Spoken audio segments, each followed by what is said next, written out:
It's Tuesday on Daily Delivery. I am Michael Rand, happy to be back for another day, and I hope you guys are as well.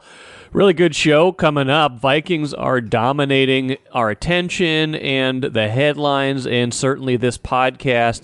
Not really new for, the Monday and Tuesday shows, usually during NFL season, but especially now as the Vikings deal with the season-ending injury to Kirk Cousins, the trade deadline today, speculation about what they will do. Will they try to seek an upgrade at quarterback? Will they roll with rookie Jaren Hall this week? Maybe hope to get Nick Mullins back a week after that. A lot up in the air right now, more than I could really imagine being up in the air for a team that was 1-4 just a few weeks ago. Now they're 4-4. These decisions get harder because they've played better lately and now, forcing their way back into perhaps the playoff race at the very least. So we'll get into that with Andrew Krammer here in a little bit, kind of break down the film of what Jaren Hall did well during the preseason and in this brief audition against the Packers the other day. Kind of what his game is all about, what the Vikings might look to do if he is the guy, and maybe what some of their options are if they decide, hey, we need an upgrade. We need to go beyond just Jaren Hall or even Nick Mullins. So a lot of things in play right now, and Andrew and I will talk about those. Keith Rashad joins me in a little while for Vikings Poetry, talking through, more of that Vikings game and also looking ahead to some of their other more interesting issues. Got to talk about the World Series a little bit at the end because it struck me when I walked the dog this morning in snow that we could be hosting games of the World Series right now in a different scenario and what that would feel like right now. Unusual to have snow this time of year, although a lot of Minnesotans will remind you that maybe, just maybe 32 years ago, we got a pretty big Halloween blizzard after the last time the Twins did win the World Series. Different times, different stadium, different ballpark. They were inside back then, and it would not have mattered if they had been playing at that time. First, though, what did I miss? Let's talk Timberwolves for a bit at the start of the show. Don't need to break down every single game they play, but they lost to the Hawks on Monday night, had a 19-point lead at halftime, 79-60. Everything seemed to be going well on offense. They seemed to have finally unlocked what they were wanting to do on offense. Everything was looking good. The entire lead was gone by the end of the third quarter. Ended up getting outscored 67-34 in the second half. They lose by 14. Just disappointing, right? Like, however you arrived at that final score, it was going to be disappointing. But it seems particularly disappointing because this is a Wolves team that has shown this pattern, right? That has had the inability to finish off games against, Atlanta's not a bad team, but they're kind of a team in transition right now. They're trying to figure things out. They made the John Collins trade in the offseason. They're kind of trying to figure out what they've got, what their new identity is. They still got Trae Young, though. They've got DeJounte Murray, who had a big game. They've got a lot of pieces, but this is a team that, if you're up by 19, you would like to figure out a way to keep the pedal down, and they just couldn't do that. A lot of fans have decided that Chris Finch is the culprit, the root cause of this team's problems. They're 1-2 this year. They had an uneven year last year where they made the playoffs, but didn't feel like they maybe maximized their roster talent. So Chris Finch started to hear it some from the fans. I think fans have decided that Karl-Anthony Towns is, to a degree, the problem as well, and I don't necessarily disagree with that, although again, 3 games into an 82-game season, I'm willing to be a little bit patient as we watch this evolve. Sometimes another team gets hot. Sometimes another team, does things that take you out of the game, so you can't just make snap judgments. But noticing more and more people getting antsy about Chris Finch, the head coach. And here he was after the game trying to explain what he saw happening as that lead evaporated in the second half. Well, I think we all realize that, in the game today, no lead is really secure. I didn't think that we necessarily lost focus. I do think that, once we missed a bunch of shots, we kind of let our defense down, and that's the biggest thing. But, I think our focus was I don't think we came out lackadaisical. I thought we came out doing the things that we had done in the first half. They changed their defenses a little bit for us, but it was just, we needed some shots to go in to kind of give us some breathing room so we could reset the game. So again, the thing you have to decide at this point in the season are these things one-offs? Is the offensive, struggle against Toronto in the opener, is that a one-off? Is the inability to finish off a game in Atlanta, is that a one-off? Or are these the beginning or continuation of trends that we saw a year ago where this team is just not consistent enough, even if it wants to think things have changed? That's what I'm going to be watching for as the season goes along. That's the answer we don't have yet. But what I see right now, like I said, is a fan base already antsy, already waiting to jump on the things that go wrong, and particularly waiting to blame the head coach for them. Grand Casino would like to take a moment and salute the true football fan. The passion, the hope, the anticipation, that incomparable feeling of winning. Grand Casino would also like to take a moment to remind you that you can find all that anticipation, thrill, and winning at Grand Casino. Grand Casino, let your story begin. Let's bring in Andrew Krammer right now for a film review. Be a little bit different this week, Andrew, because I think one of the players we want to focus on barely played, but suddenly becomes a player of interest in the wake of Kirk Cousins' season-ending Achilles injury. Fifth-round rookie Jaren Hall comes into that game and is asked to do probably more than I thought he would be asked to do while protecting a 2-touchdown lead. Has a couple of good moments, has a couple of really bad moments, but they do get out of there with the win. They're 4-4 now, Andrew. And before we get into what Jaren Hall does, what he did in that game, maybe you could just weigh in on the overall impact of the Cousins injury and where you think they might go from here, because you guys obviously did it on Access Vikings. Royce and I did it some already on Monday, but I'm interested to hear what you kind of think, having had a day to digest where they're at. Yeah, with the trade deadline coming up Tuesday afternoon. Yeah, it really kind of throws a wrench into the whole crossroads that they were at and where they thought they were headed with Kirk Cousins, which was, is a reunion, possible? Did we just kind of fall back in love again after the contract extension talks broke off in the offseason? Because he was playing very well. He was playing very well throughout the season, very well Sunday at Lambeau Field until that injury. And it kind of blows up where they were at with him. It sends him into a 9 to 12 month rehab, probably, depending on the severity of that tear. It makes any team interested in Kirk moving forward have to be hesitant about how much money they give him, what's guaranteed. It really screws things up for Kirk, but then it kind of perhaps fast tracks the Vikings into that quarterback of the future, whoever that is, whether that's another bridge quarterback into a rookie next offseason or what. I don't really think there's much to the talk of them acquiring a quarterback. Kevin O'Connell said after the game, there's going to be a lot of opinions on which direction we go and what we do. But I think Kevin has a very complicated system, an offense that we've seen Sean Mannion, Kellen Mond struggle out of last offseason. I don't think there's going to be a fit necessarily available, a guy that's looking to get out, a Kirk Cousins type on a sinking team, So I just don't see the solution for them in the trade market, nor do I see this team ready-made to just bring in a veteran quarterback on the fly and try to make something of this season. They were already winning in the margins and barely winning these games until Sunday, at least, with Kirk, who knew the offense inside and out and was operating it very well. I just think Kwesi is going to be level-headed about this. I think the front office probably will be, and realize that, Nick Mullins might be the best solution moving forward.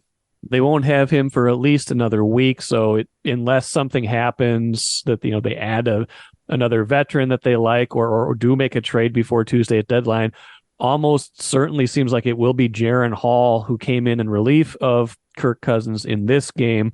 You make really good points about, learning the system, things like that. I mean, there's been all sorts of wild things thrown. I mean, you saw Pro Football Talk, is anybody else thinking about Tom Brady? They tweeted that. I was like, he's like, this. I don't feel like this team is ready-made for a championship. Like this is a team that was 1-4. We were asking Kirk Cousins if he would want to be traded to another team just a few weeks ago. Like it looked like they were going to get stripped down and sold for parts. They've beaten a bad Bears team barely since then. They've beaten the 49ers, which was a very impressive win, although 49ers now lost 3 in a row. They look like they're in a tough spot. They beat the Packers, who don't look great. I mean, I'm not taking anything away from those wins. I'm just saying, is this really a team that could you imagine this team going on a Super Bowl run with Kirk Cousins? And without Kirk Cousins, is there anybody who even comes close to playing as well as he was right now? Yeah, no. And the New York Jets already kind of went down this path, yes. right? Like it was with an Achilles tear at quarterback. So I think we've already seen that there was a team that needed that solution, and they've struggled to find it for whatever reason. And the Vikings aren't that team. They do not have as good as Brian Flores has been with the personnel that is limited without Davenport and just kind of a cast of misfits really on defense. They're not the New York Jets. They're not dominating people up front. They're not going to win a bunch of 13-10 games.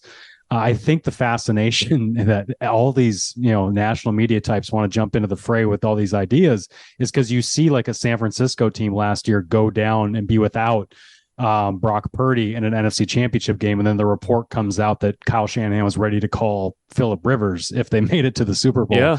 Like, that's really fun to play fantasy GM and kind of plug that in there because the Niners were a legitimate Super Bowl team. Yes. To your point, the Vikings are not. And frankly, I just don't think that kind of piece, even if it is a veteran, even if it were, let's say in the magical world of Tom Brady coming to the Minnesota Vikings, I still don't think they're a Super Bowl team. So what did we see of Jaren Hall? Limited sample size on Sunday. I was surprised at how much O'Connell had him drop back and throw. I mean, one of those ends up being a fumble that costs them field position and gives the Packers a good chance to get within a score. Defense holds, and we'll talk more about the defense in a little bit. But I was surprised at how much trust in a limited way they had in Jaren Hall to throw the ball in that game. Yeah, credit Kevin O'Connell, who when Nick Mullins went down and went on IR 3 weeks ago with the lower back injury that popped up in practice, Kevin O'Connell said, we're going to have a different plan for Jaren Hall. In the event he has to get into a game, we're going to have a curtailed version of this offense that he can run and that he feels comfortable running. And that allowed him to kind of operate the huddle, operate the cadence, get in and out of what they wanted to run at the line. And he had the arm sleeve just like Kirk. He was trying to run it just like him, but it is a truncated version of what they're doing. And that, again, goes back to the head coach understanding the quarterback, not just throwing him into the deep end. And it was 11 plays. It was 3 of 4 for 23. He had the one good throw to Hawkinson that helped burn the Packers' timeouts. So in a limited sample size, you saw him look poised and composed at least, which is good. In a full game week, all the first team reps and practice he might get this week, it's going to be so much different. And Jaren talked, I talked to him after the game, and he mentioned how much he's learned from Kirk about how he prepares for games and how he doesn't really have time to think about how surreal or difficult it's going to be because it does seem like he's going to be starting on Sunday. What did we learn about him in the preseason? I mean, you spend a 5th round pick on someone, you must like him at least enough to think, hey, well, what do we have? What do we have here? I mean, he's older. He's 25, right? He's not young, even for a rookie. What did we find out about him through camp and the preseason? What does he do well? What does he struggle with? Doesn't seem like he's an overly big quarterback, but what are his strengths and weaknesses? Yeah, I think he is mature for his. I mean, he's also 25, so he actually is old for a rookie quarterback in the NFL. But he was a 2-year starter in college and came in with at least some experience and maturity about how he handles failure and frankly how he went through a tough portion of early in the preseason, early in training camp, where he wasn't doing well, just operating the show, running the huddle, all these things. You have seen those strides throughout where he's running more with these progressions on time. At least to the layman like me watching from the sideline, you can see more of a comfort in the offense. And I think you saw him get better throughout the preseason. Those performances and numbers did kind of bear out. Overall, though, there's still limitations of who he is physically. He's a small player, doesn't have the strongest arm. The ball seems to take a while to get there when it's traveling downfield. There's a reason he was a 5th-round pick. And frankly, I don't even know if he was the Vikings' top choice for mid-round quarterback, because a lot of those guys kind of went in the 4th and 5th round this year. But they liked him among the 2 or 3 that they really liked from what we heard in this draft. And he's shown at least some growth, which is good. But I don't think they'd be sitting there naive enough to say, you know what, we're going to give him the rest of the year. I think fans can be, and even media can be a little naive in saying, you know what, give the kid a shot and see what he's got. This was a 5-year college player, 2-year starter who was a 5th-round pick for a reason. Nick Mullins, on the other hand, has a body of work. It's up and down. There's a reason he's a backup, but they must have a certain amount of trust in him. Here's a guy who started 17 games in his career, although he's 5-12 as a starter with all of those starts. So most of those starts coming to San Francisco, 1 with Cleveland. That feels like a more viable option, but it does make you wonder like how much they like him and really how healthy is he going to be. Yeah, Nick Mullins still walking around, at least last week, with the pulse patches, like those electric, they send the signals or whatever to kind of massage your back or whatever. Like, he's dealing with some back tightness, back locking up on him for a few weeks. And the Vikings did say, or Kevin O'Connell said after the game on Sunday, that he's getting stronger. They do feel like he's close to coming back. So I think O'Connell used the words, he's a real possibility for us. And he said, I wasn't sure about this week. Well, we are sure he can't come back until that Saints game. So yeah, Nick Mullins is going to be able to operate the offense, which is what the Vikings need. And he's going to be able to probably do it at a better pace and just ability than a Sean Mannion or an older journeyman. And we saw that too with the times that Mullins has gotten in there and really been the best quarterback in these preseason games for them. So that is a good fallback to have. And it's great that they've got the skill talent that they've got. And frankly, Kevin O'Connell and Kirk were both kind of on a heater here these last few weeks of how they were scheming up things on 3rd down, finding the openings, Jordan Addison really getting into a rhythm, Justin Jefferson coming back eventually in a few weeks. If Kirk was healthy, who knows what's going to happen now. So with Nick Mullins getting in there, I think they can still be a decent offense down the road. It's just going to not have the same timing, precision, accuracy as the hundreds and thousands of reps that Kirk gives you. Yeah, absolutely. And, some interesting things too. It's just like they're 3-0 now without Jefferson, which who would have thought that? I mean, 3 weeks ago, we were talking about trading a bunch of players and not tanking, but like, hey, wouldn't be the worst thing in the world if they won 3 or 4 games all year. Now they're 4-4. Like this became more complicated because of how well they've played lately. Like if they don't go on this little 3-game winning streak and they're 1-7 or 2-6 right now, the answer is pretty clear. Like you probably just play Jaren Hall, see what you got, and then draft your guy. Yeah, how about this? They could mess around and even with Jaren Hall win potentially against Taylor Heineke and the Falcons. You could beat potentially Derek Carr and the Saints, who have looked awful in moments. That easy stretch of the schedule with Nick Mullins especially, I think, becomes even more winnable than it would be if you were facing the Eagles, the Niners, the Chiefs without Kirk Cousins. You went through that tough schedule or tough portion with him, and without him going against the easier side of things. If you mess around and win some games, now you're going against directly what you want. If you're the front office, you should be rooting for losses. You should be rooting for this team's not going anywhere. We want as high of a draft pick as possible to try to get that successor, because the guy we started to feel really comfortable about again might not be on the field to start week 1 in 2024. So it's quite the situation they find themselves in. And maybe they do end up losing more of these games than winning, which solves that problem of getting a better draft pick. It's so strangely full circle too. He has the Achilles injury.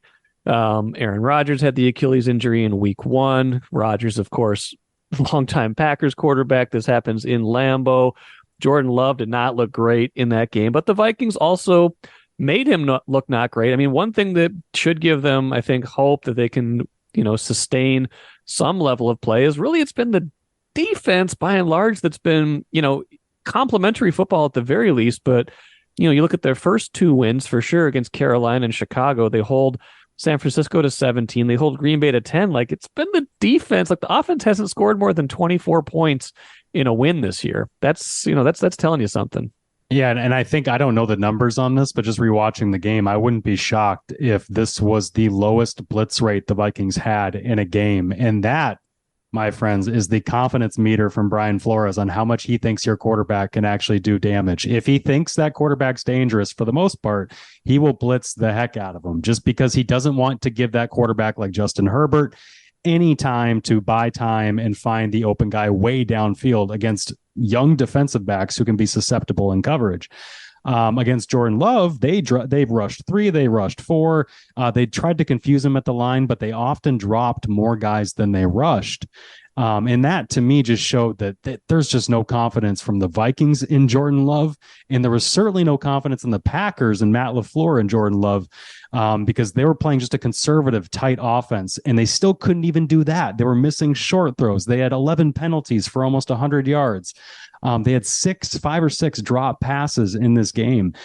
Just any number of things that could go wrong for Green Bay was going wrong. We said it after the game on Sunday, but if any quarterback looked better than Jaren Hall, didn't look better than Jaren Hall, it might have been Jordan Love on Sunday. Is that a proper cautionary tale? I mean, there's been kind of this fantasy land of, hey, Kirk Cousins has been good, but it's time to move on. Go get yourself your quarterback of the future. Like, quarterback of the future a lot of times leads to another quarterback of the future because he just doesn't work out. Is this like, were they staring directly into the cautionary tale that is, hey, be careful what you wish for, because even if you think you got your guy, you might not? Yeah, and maybe frankly, that might be what the Vikings front office would tell Vikings fans who have been wanting them to move on from Kirk for years and take a swing on the next upside guy, because this is more often than not what happens. More often than not, it's Trey Lance, it's Sam Darnold, it's Baker Mayfield, it's Jordan Love. And I've been hesitant to totally bash Jordan Love because, frankly, this is his rookie year in terms of starts. Yeah. He does not have the game experience to truly grow and develop. This is it for him. And frankly, Green Bay's front office has done nothing to help him out other than draft a bunch of young kids with, yes, high draft picks. However, they are growing with him, and that is not a good thing. No matter how many TV broadcasters tell you they want this young group to grow together. Well, it looks awful because none of them can get open and they're dropping passes, and you don't have the reliable veteran that even Bryce Young with Adam Thielen has in Carolina. So Jordan Love's not getting a lot of help from his team, and he's looking poorly in the process. And yeah, it is the cautionary tale of once you go into that quarterback abyss, it truly is an abyss. Danielle Hunter's playing at a very high level. I don't think that's a surprise. What's surprising to me is that the Vikings seem to be forming a bit of an identity around their secondary. Cam Bynum had a really nice game again. Mekhi Blackman has done some nice things. I just feel like they've got more players in the secondary, or at least they're deploying them in a way. And again, Brian Flores, credit to him, that they look like they're a much more functional unit on the backside than I anticipated them being this year. Yeah, credit Kwesi Adolfo-Mensah, the GM, for signing Josh Metellus before he played it down under Brian Flores to a 2-year deal or 2-year extension. To keep him. And that looks like a bargain now. It's $6 million guaranteed for a guy who's now playing 100% of your defensive snaps. He's playing linebacker if he's not playing nickel corner, if he's not playing deep third safety with the other 2 safeties. This is a guy who can play so much for you, and it's allowed Cam Bynum to be versatile. It's allowed Harrison Smith to be versatile. When you've got 3 safeties who can play deep, can play middle, can play up, blitz, and do all those things, the quarterback like Jordan Love had no idea who was doing what, and then therefore his reads were getting slowed down, and it gave Danielle Hunter an extra second to get there, and all of those things where they're being so less predictable than last year, for instance, where it's Cam Bynum's going to be guarding the deep left third. We know that every single play. So with the scheme help, you are seeing these young guys like Bynum, Metellus really grow, and frankly, the scheme has kind of helped them not have to worry so much about a Caleb Evans, Mekhi Blackman, some of these young guys that at corner that they are putting out there, or even Byron Murphy, who's had a kind of up and down start to his Vikings career. So it's all kind of coalesced pretty well, and all the more impressive that Brian Flores is doing this without Marcus Davenport for the most part on that line. Bringing it full circle, Andrews, you're probably telling me Tom Brady's not walking through that door, Matt Ryan not walking through that door. I don't know if we want him to walk through that door anyway, but it does seem like the most boring solution to this is the solution that's going to happen, that they're just going to kind of stay put, maybe not be buyers or sellers at the deadline, and just kind of see what happens. I think so. Maybe Kevin O'Connell or Kwesi's got something in their back pocket that they're going to pull out. But I just would be shocked if this was anything other than Nick Mullins riding this out with this team. Nick has the most experience in the offense in terms of trusted backups on this team. He has done it before in San Francisco. Like you mentioned, he is going to join an offense or jump into one that's got a lot of skill talent. TJ Hawkinson's still going to be a great guy for him to throw to. The issue is they can't run the ball. They still can't. I know. They still can't. And they tried to give Cam Akers a little bit more run earlier in this game, and he does get the 6-yard touchdown, which is nice. But if you go back and watch it, it was against a 5-man box. Green Bay is sitting on the 6-yard line, and they're saying, you know what? Here's 5 guys up front. We don't care. You're not going to run it in because you haven't all year. And they did. And they finally did it. So if the defense, and as soon as Green Bay put a 6th or 7th guy in the box, they couldn't run. And it goes, I argue, and we talked about this before, about anybody who says this is a great run blocking group, because I see Dalton Reisner, Ed Ingram. I saw Brian O'Neill screw up blocks or get pushed back and blow up certain schemes. So there's a lot of guys that are just messing up here or there. And sometimes it's Madison, sometimes it's Akers who's not seeing the hole or is stopping. This is just a bad rushing offense, and it's not going to help whichever quarterback is in there. This could be an outdated take by the time this runs, but I still think Mac Jones is an intriguing. That's the only name that does anything for me, because he's cheap. He might be falling out of favor in New England, and he buys you some time next year because he's still on that rookie deal. If Bill Belichick is willing to give away another quarterback for a mid-round, well, I suppose Garoppolo was a 2nd-round pick, but if you're willing to give him up for a 3rd or a 4th, why not? I just have a feeling that a potential franchise former 1st-round quarterback might cost a little bit more. Maybe. But yeah, we'll see. Maybe Bill's feeling generous again. He wants to help his old friend Kevin O'Connell. He's a sentimental guy. Well, Andrew, appreciate it as always. I'm sure we'll have a lot to break down next week. Until then, appreciate it and talk to you soon. Thanks, Mike. Really good stuff from Andrew, and obviously follow all of our writers today leading up to the afternoon NFL trade deadline. Will the Vikings make a trade? Will they add someone later this week in free agency? Someone signed who isn't on a team right now. That is a fascinating question. I don't think we know the answers yet. I'm really glad we didn't find out the answers really late Monday night, because that would have messed up that segment, but it didn't. We are still in wait-and-see mode, so that's kind of fun. We will find out, along with everybody else, what the Vikings are going to do and if they're going to seek an upgrade at quarterback. It is poetry time on Daily Delivery with my good friend Keith Rashad. I can't imagine what we might talk about in these 4 haikus that you have promised me, but I think they might have something to do with Kirk Cousins in the Packers game, but I'm not 100% sure. Well, surprisingly few actually have to do with that. Okay. Well, let's hear number 1. Okay. The unthinkable. Kirk is lost for the season. And it's not COVID. You had to go there, didn't you? Why would somebody wouldn't be out for the season with COVID? Wait a minute. Have you not heard of long COVID? There's long COVID. I've not heard of many players. I think who was it? Rossi. Talk to John Stockton. Yeah. Okay. So, yeah, it wasn't COVID. He did miss one game with COVID in 2021, but oh man, yeah, it's just weird. It's weird to think about Kirk Cousins being injured because it just doesn't happen, right? As much as we complain about everything else about him from time to time, the ups and downs, that's the one thing that you look at and say, this is something that this guy is undeniably good at, not getting hurt, and now he's hurt. We've said it before. I will say it again. The problem with Kirk Cousins is not Kirk Cousins. It is his contract. And it was his contract that created the debate, in my opinion, in the sense that because he sucked up 173% of the salary cap, it was hard to build a team around him.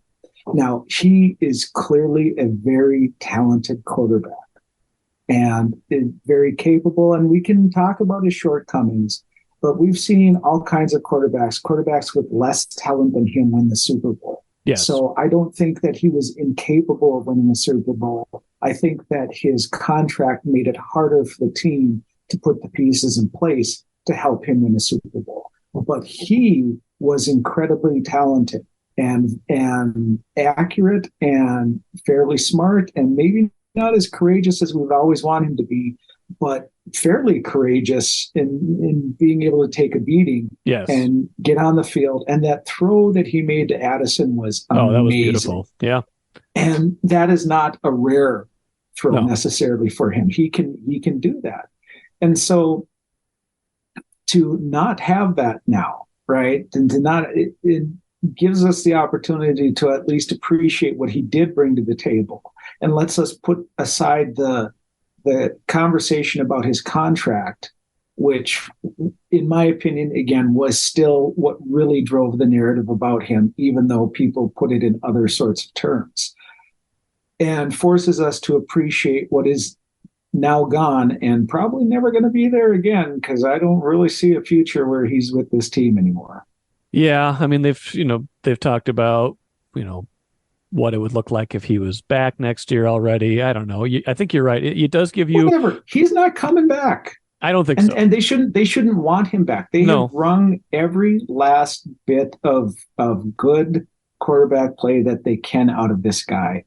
And for better or for worse, and it's kind of for worse under the circumstances, it is time to move on. Yeah, I agree with that. I think it's interesting. Like if this is the end, you'll probably remember him differently than if it had just played out where you get to the playoffs again, or you come up just short and he does something to make you mad, like throw short of the sticks on 4th and 8, something like that. Like if he goes out, if that was the last game he's ever going to play for the Vikings, which it very well could be, he goes out with a win over the Packers where he's playing some of his best football lately. He's like leading the NFL in some category, a bunch of categories, or like near the top in a bunch of categories. So in a way, this will define his legacy in maybe a more positive way than just a natural end would have. I will say the one thing what?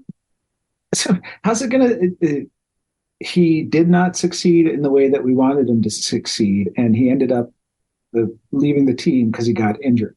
I don't understand how that's positive. I think it changes the narrative. It makes you, it softens the Kirk bashers a little bit. How can you bash a guy who was playing well and then got hurt and then was on the way out? I think it changes the narrative of I don't know. This couldn't stay on the field is all I know. He stayed on the field for like 9 straight years.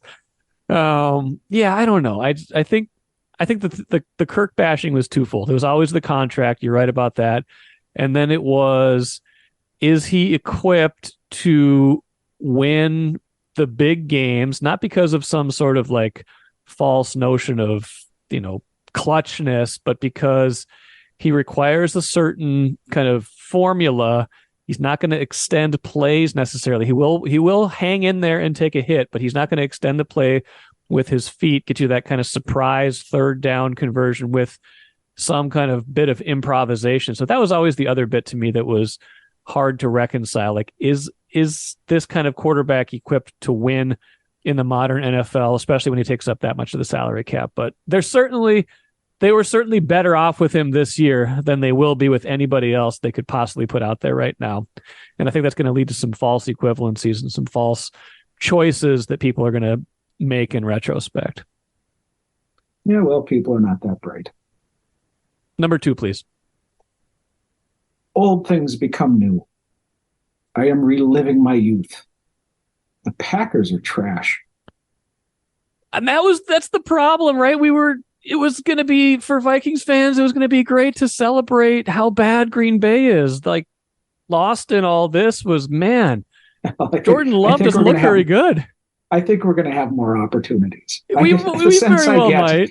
We might have some more opportunities. But you remember this. You remember this as much as I do, right?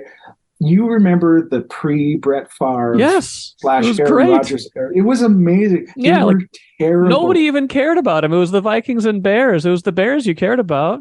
Yeah, and I just remember watching Bart Starr, not as a player but as a coach. Oh yeah, right. Fail with that awful teams, and they are kind of there again. This is not a good collection of football players. I think, which, by the way, is worth celebrating, right? Yes. I know this is a somber time, and I know I'm not the only one who's pointed this out, but we do have to recognize that it is beautiful just how terrible they are. And I think Jordan Love could still be an okay quarterback, but this is year 4 for him. I think we are safe in at least saying that he's probably not on a Hall of Fame trajectory like his 2 predecessors in Green Bay. That is possible. You're going out on a limb there. I'm going out on a pretty big limb, and they've already got him under contract for next year too. So they've got that to look forward to. Oh, and for us as well. Indeed, although the Vikings will have their own long-term quarterback problems. I mean, this is the thing. Like, we knew that there was going to be a quarterback decision coming, and now it's like, are they going to do something right now? Do they have a short-term thing? Do they have a medium-term thing? Are they just going to stick with what they've got? Kevin O'Connell talked Monday. He did not do anything to throw water on the idea that they would add somebody else at some point if they do their due diligence. So I don't know. That's an interesting aspect of all of this too. So we'll see. Well, it kind of gets into number 3. Oh, so perfect. Let's do that. Are the Wild good? Have the Wolves turned a corner? Football is finished. So you're punting on the whole season just because of this one injury? Yeah, this just because the most important position in sports is now completely undetermined. It's one injury. What is this one injury plus an injury? By the way, they're 3-0 without their best player. Let's think about that for a minute. Without Justin Jefferson. All right. Okay. All right. That's fine. Because the defense is good suddenly. Well, the defense is better. That's better. Yes, they're better. If you want to say good, I like that. Defense they're is better. definitely They're better. Okay, I will concede that. But even in a relatively weak NFC, when you get past the Eagles and the 49ers, it doesn't seem like a lot. Even if they scraped into the playoffs somehow, some way, just imagine. Take a moment to imagine what it would be like with Sean Mannion slinging the ball in a playoff game, right? This is it. It is over. It should have been over earlier, but this has to be the death knell of this stupid season, doesn't it? You cannot hold any hope for what can happen. Sean Mannion is not a Super Bowl winning quarterback. No. Right? Mannion is not going to be the guy. It will never be Sean Mannion playing a game. Well, but whatever caliber that they get, right? Was Jaren Hall? Hall, Nick Mullins when he's back off IR, whoever it is. Even if they sign or trade for somebody, they're not going to be. They weren't a Super Bowl team with Kirk Cousins. They're certainly not one without him. Is your point? Well, and you could talk yourself into something, right? Maybe like we talked about last week. Maybe they had finally turned it around a little bit. Maybe it was just all the passes clanking off the hands and the turnovers and what have you. And they were finally turning it around, and maybe they could make a little hay with the way that they were going. But that you can't see it. You cannot see it under these circumstances. No, probably not. How are the Wild and Wolves? The Wild are terrible. The Wolves might have the best defense in the NBA, Rudy Gobert says. Oh, well, yeah, and he's a very, very trustworthy source. Hey, he's 3-time defensive player of the year. And I should say, the Wild you definitely want him around a microphone whenever you can get it. The Wild may not be terrible, but they don't look very good right now. Let's just put it that way. Okay, what's your fourth one? Okay. You're a bad person. What are you doing to kids? They were suckholing. What are you talking about? All right. Since football is over, I got to talk about something else. Okay. Right. Which I'm sure all the haters are going to love. Right. I got no more poetry for football. All right. but so I without my permission or consent, I became the head coach of my son's hockey team. Yep. Okay. By default. Yeah, I was having fun being an assistant coach, just being told what to do, and all of a sudden I became the head coach of these kids. And they're fine; they're a good group of kids. But we played a game, and our kids are not very good, but they're getting better. And so I like that. But we were playing this team this last weekend, right? Yep. And it was a close game, pretty tense as far as 10-year-old hockey goes. Yeah. Right. But the other team had at least one kid, maybe more, that were the phrase that they use here that's more people understand more is they had one kid who was cherry picking. Yeah, right? cherry picking. Yeah. Who was up by the blue line. Yep. While the puck was in their defensive zone. Yeah. Right. And I got a bunch of 8-9-year-olds who have never seen this before, don't know what they're doing. What kind of coach allows a kid, not just allows, but maybe even is teaching a kid to be a cherry picker? This is where we stop that from happening. Right. Yes. This is the age when we make sure that they don't do that. What are you doing letting this kid be a cherry picker in a 10U youth hockey game? That is just sleazy and stupid and bad. Why is it that needs to happen with these kids? I do not like you, sir. I do not respect your coaching, and I do not think that you are a good person. I take it you guys didn't win. Well, Something tells me my friend Keith might not have the temperament to be a youth coach, although he's a better man than I. I have resisted so far the lure of trying to coach my kids in anything. We'll see if I am able to stave that off over the years or if I get pulled into coaching softball, baseball, something like that, something I have a modicum of expertise in over the years. Let's finish with the cooler. Rangers won Game 3 of the World Series, 3-1 in Arizona. No threat of snow, I wouldn't think, in any of those World Series games. But imagine if the series was here right now. The World Series certainly could be in Minnesota right now. Woke up to snow on the ground. It's going to be a chilly, snowy round of trick-or-treating tonight, let alone thinking about baseball. But these are this is the flip side of having an open-air stadium, which I still think is the right way to go, which I still think is the right way to do the Twins ballpark. This could be a World Series in the snow, and that would not be great. So think about that as you are watching the World Series Game 4 today, tonight, and we will see if Arizona can even that series or if Texas takes a commanding 3-1 lead. They've been such a great road team in the playoffs so far. Maybe that continues. That will do it for today. Should have Gopher football talk on tomorrow's show with Randy Johnson, and of course, summarizing whatever the Vikings do or don't do at the trade deadline. Thanks for joining me today. I'm Michael Rand, back at it again tomorrow.